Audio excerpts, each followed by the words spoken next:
Donc je suis philosophe, je ne suis pas du tout historien, et vous allez voir que, à côté des autres personnes qui vont parler après moi, je vais dire un certain nombre de bêtises, mais Olivier Auger est là pour me sécuriser sur cette photo,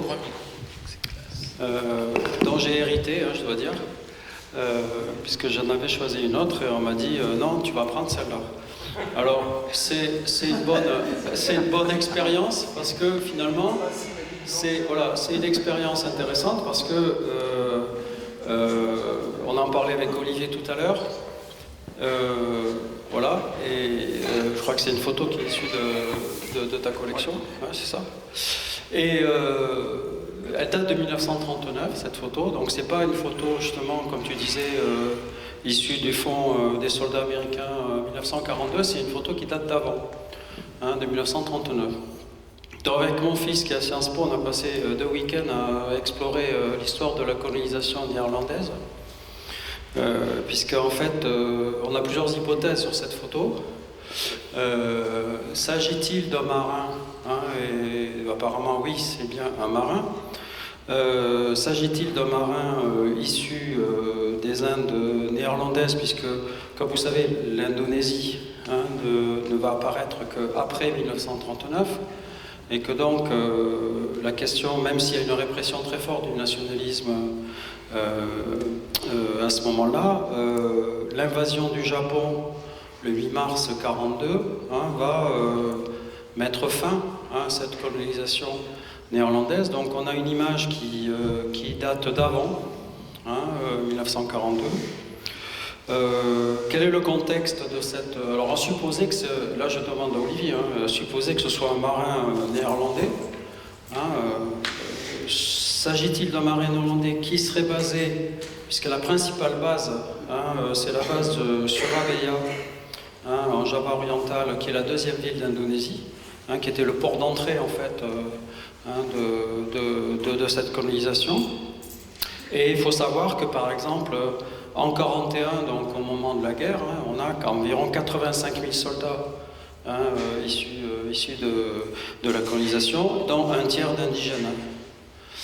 Donc, bien évidemment, la perte de cette colonie en 1942 fait que là, on a un geste.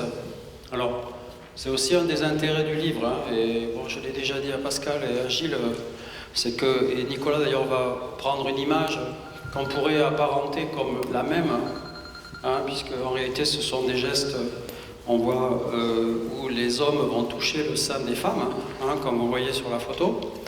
Dans la photo de Nicolas, dans quelques instants, c'est encore un geste plus fort, mais dans un autre contexte colonial. C'est-à-dire que là, on se pose la question de savoir est-ce qu'un même geste a la même signification dans la mesure où on est dans une autre culture.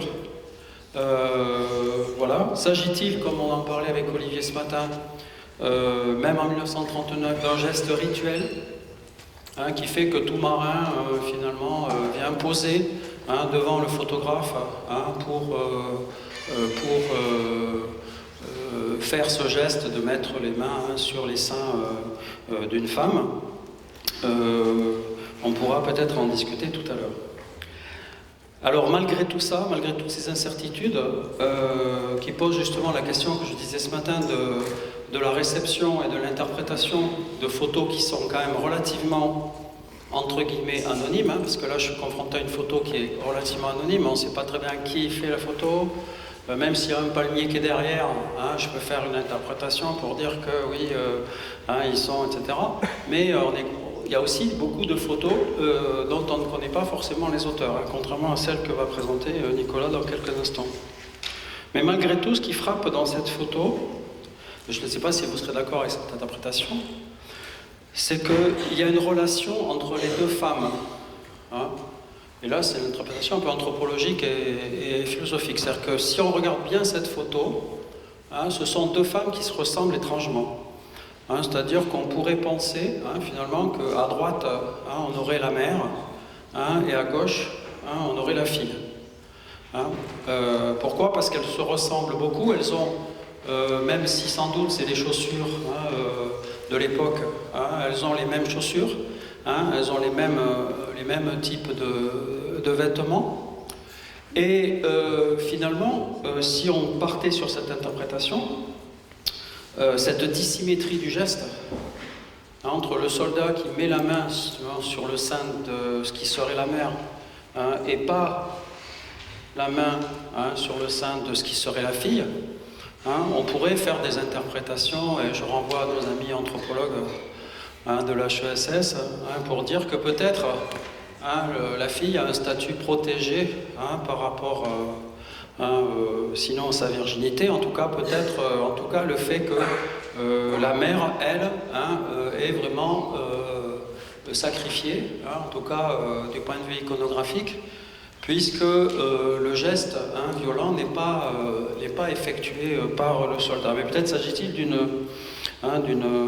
fausse interrogation. Et plus fondamentalement, on peut aussi s'interroger sur, et on y reviendra tout à l'heure, d'où vient ce geste de mettre la main sur le sein des femmes, hein, c'est-à-dire, est-ce que c'est un geste érotique, hein, est-ce que c'est un geste colonial, hein, est-ce que c'est un geste de domination, est-ce que c'est un geste ritualisé, hein? Olivier me dit... J'ai même perdu la voix. Olivier me disait qu'il y avait, et on le voit dans le livre, et ça pourrait être un intérêt dans une nouvelle édition, de thématiser par exemple les photos qui sont sur ce type de geste, puisqu'on voit que ce geste est récurrent, hein, dans plusieurs types de cultures coloniales. Et pourquoi est-il récurrent, hein, à quoi il sert? Si on explore, puisque je travaille aussi sur le porn et sur le queer, comme on le voit dans l'article que vous avez bien voulu me donner, très facile à faire, sur le sexe interracial sur le web, dans toutes les vidéos que j'ai dû explorer attentivement, hein, pendant 3 mois, hein, sur le sexe interracial sur le web, jamais je n'ai trouvé ce geste-là. Jamais je n'ai trouvé un geste de possession pornographique, de pose pornographique de ce type-là. Bon, pour des raisons maintenant de codification que j'explique dans l'article, mais si je prends le travail d'Alexandre Dupouille, hein, notre remarquable archiviste, de la photographie érotique, hein, qui vient de sortir un remarquable album, hein, justement sur la prostitution et les photos érotiques, même amateurs. Hein, c'est intéressant d'étudier les photos amateurs aussi. On voit que ce geste n'apparaît pas. Hein, donc, est-ce que c'est un geste qui est propre à la prostitution coloniale? Je pense que certaines personnes ici sont plus compétentes que moi, hein, pour répondre. Est-ce qu'on se permet de faire des choses avec les femmes, hein, justement, colonisées et racialisées, parce que finalement, voilà, c'est possible de le faire en dehors de la société de contrôle, hein, finalement, européenne? Ce sont des questions qu'il faut se poser. Et aussi, je me suis posé la question, à travers le débat que Pascal et Gilles ont posé ce matin, et je crois qu'on reviendra cet après-midi sur cette question, tu le disais tout à l'heure, est-ce que c'est pas une certaine façon de dominer par l'image, hein, c'est-à-dire que d'une certaine mesure, je prends possession de ce corps, hein, je le domine, hein, en montrant ma domination à l'intérieur même de l'image, et il y a bien sûr l'intention de l'artiste, tu vas en parler, hein, Nicolas, mais il y a aussi l'intention du soldat, de l'homme, hein, c'est-à-dire que qu'est-ce que c'est que la domination des corps? Parce que c'est quand même aussi un des titres de notre réflexion. Comment est-ce que je peux dominer un corps? Il y a plusieurs options dans la guerre, hein, je peux le violer, hein, je peux forcer, mettre les femmes enceintes, hein, je peux, etc. À ce moment-là, peut-être qu'on peut penser que ce type de geste, c'était une façon d'exercer une domination, hein, de domination sur les corps, et qui était une trace de la colonisation. Parce qu'on parlait ce matin de la question de quelles sont les traces de la colonisation. Hein, c'est-à-dire comment je peux tracer la domination des corps, sinon en la mettant en scène, en la représentant.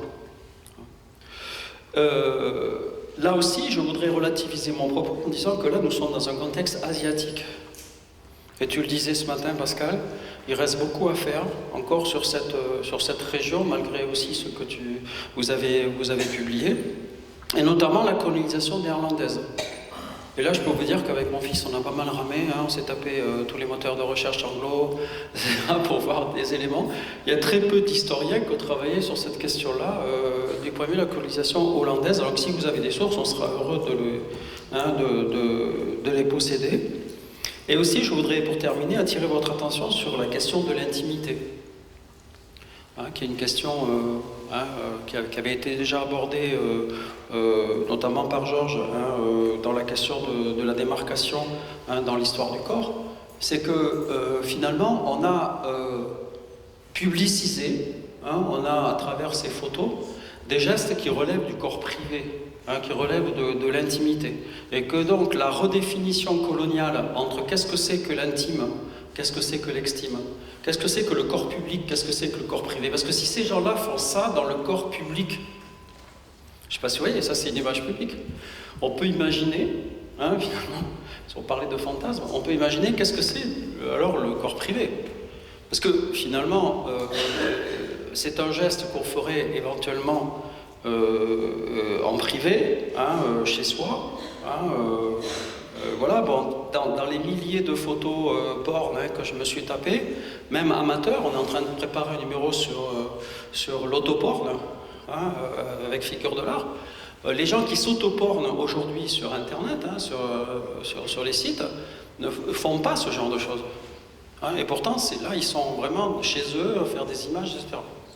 Donc, il y a la question du pouvoir, il y a la question de politique, il y a la question d'exercer une domination par une possession. Et ça, je crois que c'est important, peut-être de repenser l'esclavage, pas simplement d'un point de vue économique, pas simplement d'un point de vue sexuel, mais aussi du point de vue de la disposition du corps. Comment je vais disposer du corps de l'autre ? C'est pas simple, je ne vais pas simplement l'enchaîner, parce qu'on peut aussi interpréter le bras du soldat, puisque c'est tous ces bras des soldats, vous allez voir, ils font ça. Ils viennent prendre le corps de la femme, ils le ramènent, ils le maintiennent en possession. Voilà, donc je m'excuse, je n'ai pas d'autres éléments. Peut-être Olivier, tu veux rajouter un mot sur cette série ? Oui, juste 30 secondes. Non, mais il y en a pas pour 30 secondes. Oui, donc juste pour confirmer, on est bien en Indonésie, et c'est bien avant la guerre du Pacifique, on est bien dans les années 30. Cette photo, je l'ai achetée aux États-Unis, elle fait partie d'une série, en fait, il y a 5 ou 6 photos, ils sont 2 marins qui se prennent en photo. Pardon. Ils sont 2 marins qui se prennent en photo à tour de rôle avec les mêmes filles. Voilà.